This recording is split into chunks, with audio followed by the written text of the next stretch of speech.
devastating consequences. So we went into a doctor's office and we were pulled aside and advised that a family member of that particular doctor had died as a result of an overdose of OxyContin. That's the New Yorker Radio Hour from WNYC Studios. Listen wherever you get your podcasts. So, Margaret, in this story, Gallant gives us this kind of child's eye view of this doomed marriage, a dissatisfied wife who's retreated into her books, a husband who's looking around for other possibilities and who's also secretly ill.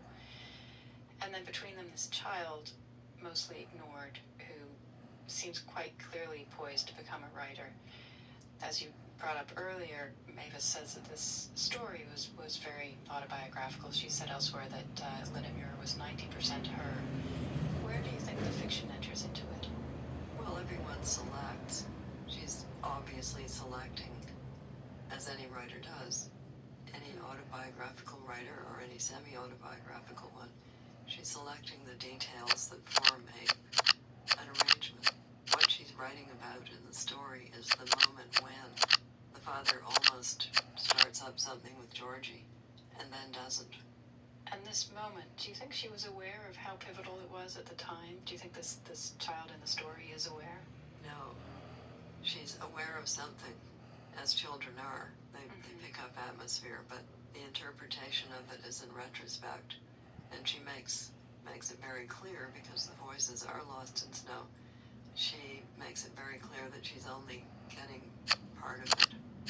She's guessing. Right. Well, and Lynette is just constantly faced with this refusal of explanation. Anytime she asks why, she's told because I say so. And because I say so. Yeah. And that's also given at the end of the story as the reason for the father's dying.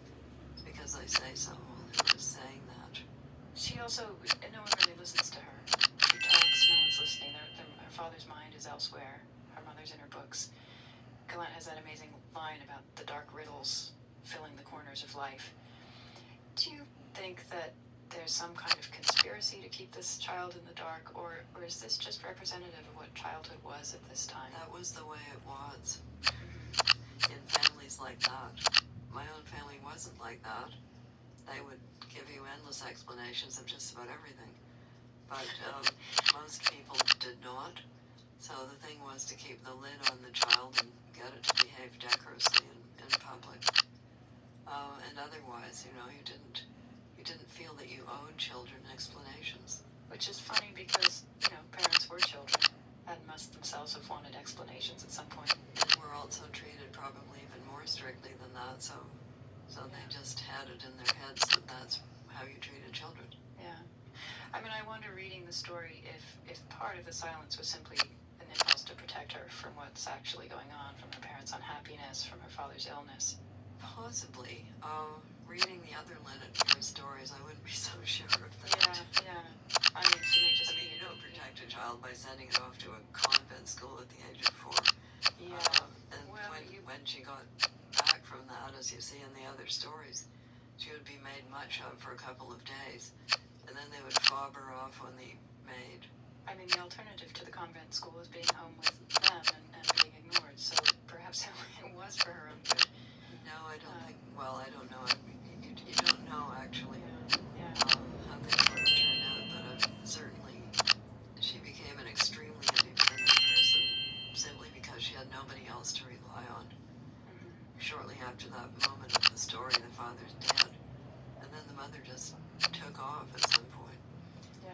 She was working for I think it was the Montreal Star, or was it the Gazette, at a time when women just didn't have jobs in journalism. She kind of elbowed her way in there and did it. The father is an interesting character to me here because he is distracted. He's sick. He's got something else on his mind when he's with her. He's usually having lunch with a friend, or in this particular case, he's going off to perhaps embark on an affair with Georgie. But at the same time, he does seem to have genuine affection for Lynette. He likes to show her off. He wants